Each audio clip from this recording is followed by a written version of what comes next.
Hello viewers, welcome to my channel KGS technical institute. आज हम BEd second year की book knowledge and curriculum की first unit का chapter 1 करेंगे। आपकी बुक का यूनिट फर्स्ट का first topic meaning of knowledge and knowing, kinds of knowledge and sources of knowledge के आज हम नोट्स बनाएंगे। आपको नोट्स कैसे बनाने हैं वो आप इस लेक्चर में सीखेंगे। अभी मैंने बताया था आपको कि हम कौन कौन से टॉपिक करेंगे। Meaning of knowledge and knowing, kinds of knowledge and sources of knowledge. First of all हम मीनिंग ऑफ नॉलेज करेंगे। मीनिंग ऑफ नॉलेज क्या है, इसे हम कई तरह से डिफाइन कर सकते हैं।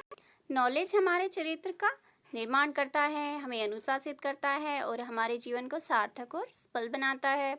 व्यवहारिक, क्रियात्मक और गतिशील ज्ञान ही उपयोगी ज्ञान है। आप कुछ जो मीनिंग आपको सही लगे वो आप लिख सकते हैं। मैंने यहाँ पर लिखा है ज्ञान हमारे चरित्र का निर्माण, अनुशासित और हमारे जीवन को सार्थक और सफल बनाता है।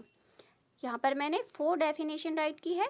आपको एग्जाम में 2 या 3 डेफिनेशन तो राइट करनी ही करनी है।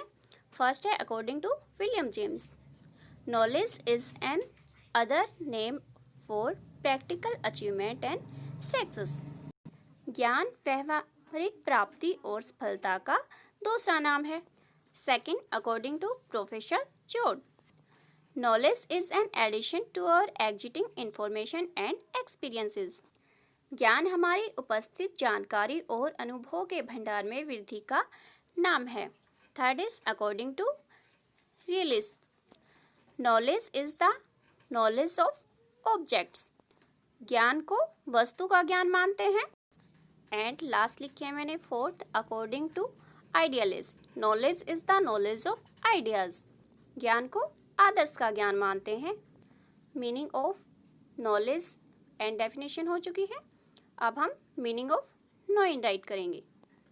ज्ञान के स्वरूप के दार्शनिक अथवा तार्किक विश्लेषण का संबंध सिर्फ इस बात से है कि जब कोई किसी वस्तु के संबंध में यह कहता है कि वह उसे जानता है तो इसे उसका क्या तात्पर्य होता है। जैसे किसी व्यक्ति के बारे में जानने का अर्थ है परिचय होना। तैरना, जैसे कि हमें तैरना आता है तो उसमें उसका अर्थ है तैरने की क्षमता होना। पढ़ना, जानने का अर्थ है पढ़ने की क्षमता होना। जानने के इस अर्थ में जब हम किसी चीज को जानते हैं तो इसका अर्थ होता है कि हम जानते हैं कि उस चीज के संबंध में कुछ प्रतिज्ञाप्तियां सत्य है। जैसे कि कौवा काला है तो कौवा काला ही होता है, उसको सफेद नहीं बोला जा सकता है। नेक्स्ट टॉपिक था हमारा काइंड ऑफ नॉलेज, नॉलेज के प्रकार या हम टाइप ऑफ नॉलेज भी कह सकते हैं। नॉलेज कई प्रकार की होती है लेकिन मैंने यहाँ पर 4 टाइप्स ही राइट किए हैं। फर्स्ट है a priori knowledge, second posteriori knowledge, third explicit knowledge and fourth tacit knowledge. इनको हम डिफाइन करके राइट करेंगे। ए प्रायरी नॉलेज, पूर्व ज्ञान या पहले का ज्ञान। पूर्व ज्ञान वह ज्ञान होता है जो बिना बुद्धि अनुभव के प्राप्त करते हैं। इस ज्ञान के उदाहरण गणित शास्त्र के क्षेत्र तथा तर्क शास्त्र के क्षेत्र में मिलते हैं। जैसे 2 या 2 4 होते हैं। इस बात को प्रमाणित करने के लिए किसी अनुभव की आवश्यकता नहीं होती। बहुत सारे कथन, कहावतें, प्रथाएं, परंपराएं व सत्य जिनको हम दैनिक जीवन में अनुभव करते हैं, ये सभी पूर्व ज्ञान के अंतर्गत आते हैं। सेकंड आप राइट करोगे पोस्टेरियरी नॉलेज, बाद का ज्ञान।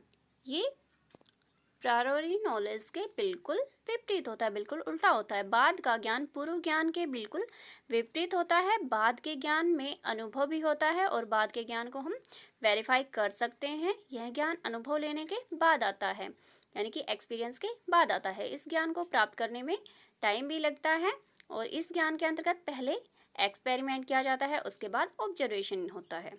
जैसे बरसात के दिनों में दिल्ली में बहुत अधिक ट्रैफिक हो जाता है, इस बात का किसी ने अनुभव किया है तभी तो इसको कहा है। नेक्स्ट थर्ड एक्सप्लिसिट नॉलेज, यह ज्ञान एक स्थान से दूसरे स्थान की जगह व्यक्ति आएगा। यह ज्ञान एक व्यक्ति से दूसरे व्यक्ति तक आसानी से ट्रांसफर किया जा सकता है। इस ज्ञान को आसानी से लिख सकते हैं और आसानी से दूसरों के पास शेयर कर सकते हैं। एक बार पढ़ने के बाद इसको एक दूसरे के पास ट्रांसफर किया जा सकता है। ऐसा नहीं है कि इसको एक बार पढ़ लिया और ये माइंड में ही नहीं रहेगा, यह एक बार पढ़ने से ही हमारे माइंड में रह जाता है। Next last fourth tacit knowledge, यह ज्ञान एक व्यक्ति से दूसरे व्यक्ति तक आसानी से ट्रांसफर नहीं किया जा सकता। इसे ट्रांसफर करने में बहुत सी मुश्किलों का सामना करना पड़ता है। ऐसा कोई माध्यम नहीं है जिसके द्वारा हम इस ज्ञान को कम्युनिकेट नहीं कर सकते। इसको लिखा भी नहीं जा सकता तथा शेयर भी नहीं किया जा सकता, इसको सीखा जाता है।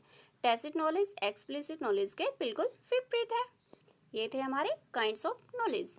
लास्ट टॉपिक है हमारा सोर्सेज ऑफ नॉलेज, ज्ञान के स्रोत। मीनिंग ऑफ सोर्स, सोर्स का अर्थ है उत्पत्ति स्थल या उद्गम। सोर्सेज ऑफ नॉलेज, ज्ञान के स्रोत वे हैं जिनसे ज्ञान की उत्पत्ति हुई है। विभिन्न भारतीय दर्शन ज्ञान के अलग अलग स्रोत बताते हैं। कुछ मुख्य स्रोत इस प्रकार है। फर्स्ट, सेंस एक्सपीरियंस, जैसे आँख, कान, नाक, जीभ, त्वचा, इन ज्ञानेंद्रियों से प्राप्त अनुभव ज्ञान का मुख्य स्रोत है। इसे ज्ञान का आरंभिक स्रोत भी कहा जाता है।